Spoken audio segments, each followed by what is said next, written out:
Y'all know this is the divorce that just never seems to end. Well, it looks like the end could be in sight, but there's a couple of formalities that the couple is facing because, yes, they are still technically legally married. And the divorce hasn't gone through quite just yet because there's still some kinks to work out. Some things that Mark wants and some things we'll just have to wait and see if he gets. Okay. So we're going to talk about that and a little bit of shade coming from Marlo Hampton, thrown Kenya's way. And listen, if you guys haven't subscribed to the channel, I don't know what you're waiting for. Go ahead and do so. Hit that subscribe button, that notification bell button. As I've stated many times, I watch a lot of channels on YouTube and forget that I'm not subscribed to those channels. So I don't want you guys to forget. So go ahead and hit that button for me. Also, join the texting community so I can send you a text message every time a new video drops. And with that out of the way, let's get into the news, okay? Now, in order to really get into this, we need to take things over to our friends over at the Neighborhood Talk. They posted about the latest update, which also comes to us courtesy of Radar Online. Now, there's a couple of things that's going on as an update with this divorce that has just been going on and on and on. It sounds like they are working towards a settlement, okay? And the thing about this is, Mark had accused Kenya of refusing to turn over financial documents because for Kenya, she wanted to ensure that the financial documents would be sealed. Okay. So Mark was claiming that Kenya was the one dragging her feet on the divorce. On the show, Kenya kind of implied that it was Mark who was dragging his feet on the divorce, but really it was Kenya who apparently needed to provide information on her finances. Now, he's claiming that it took her months to turn over basic documents and even failed to submit a proposed child support worksheet. He pleaded with the court for help in getting Kenya to act so that they could move forward in the divorce. Now, Kenya has admitted to not turning over those documents, citing privacy concerns. As well, she should, because she's a public figure, and this would let the public in on, how much she's making, XYZ. So to me, I felt like she made the smart play in this situation because while I do believe that this is playing out on the Real Housewives of Atlanta, and of course in the public because she is a public figure, I do think that in terms of this divorce, I mean, some things should probably be kept off the record. And how much she's making from the show, and these all these other financial details should probably remain private for the sake of her own privacy and that of her and her baby. Okay.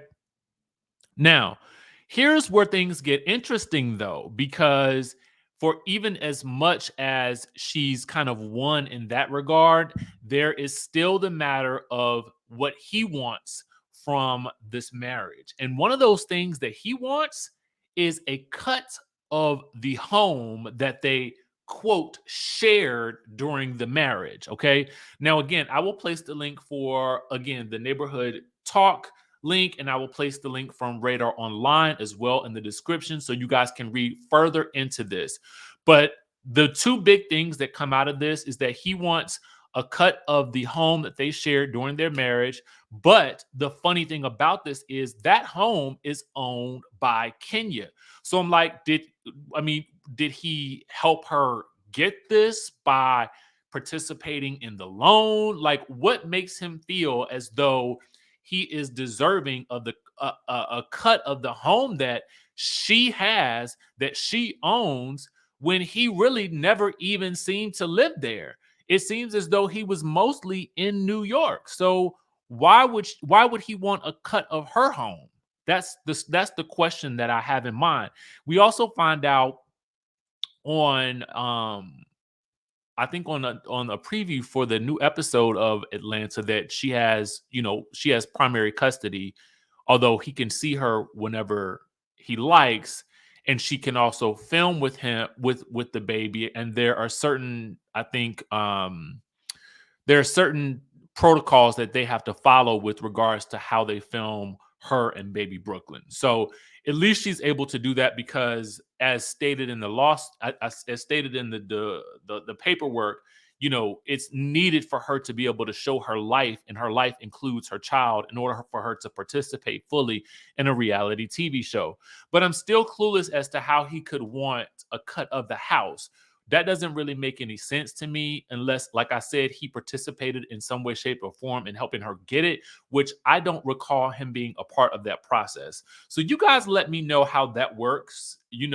Again, I'm this close to getting my real estate license. I've passed my class exam, but I don't really know how or what would make him feel he's owed a cut of that house when it seemed as though his primary residence had always been in New York City.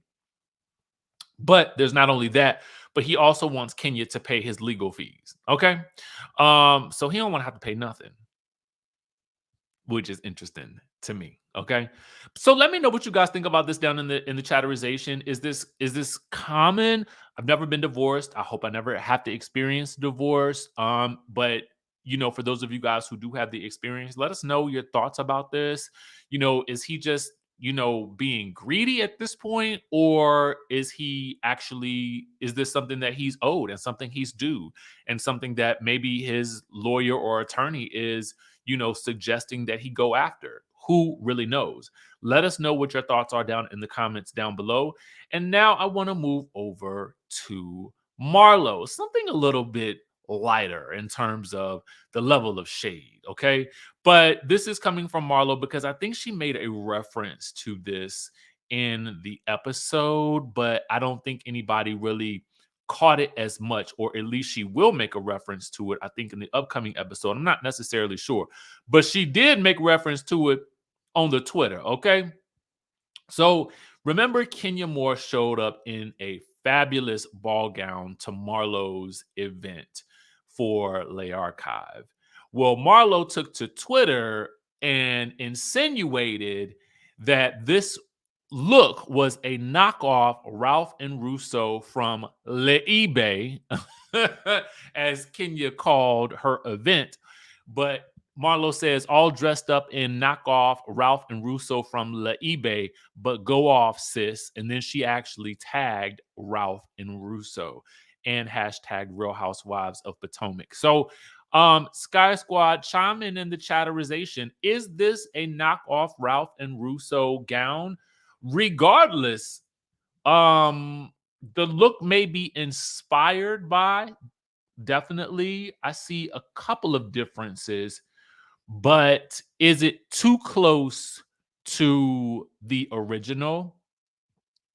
Um, at the end of the day, though, Kenya looks amazing in this look. That is how you show up at an event after you've kind of had a devastating loss with Dancing with the Stars and being voted off the show. You do show up to your next event looking good, though. So let us know, is this knockoff? Is this or is there nothing wrong with it? Let us know in the chatterization down below, especially if you're a designer. Let us know, is this too similar? Is this a knockoff, or is this just an inspired by look? Let us know in the chatterization down below. I am sure there is going to be more shade between Marlo and Kenya as this season goes on, and I am all the way here for it. Especially if they keep it light and airy like this. This is what Housewives is all about, fun level shade. But we'll have to see if things get lower and if Mark is brought into the equation, as per the news outlets are reporting that Marlo at some point allegedly tries to get in contact with Mark to get information about Kenya. So we'll have to see if that plays out. One never knows. All right. So make sure you guys comment in the chatterization down below, and I will catch you in the next video. And I need to work on that video as we speak. All right. So I will talk to you guys in the next one.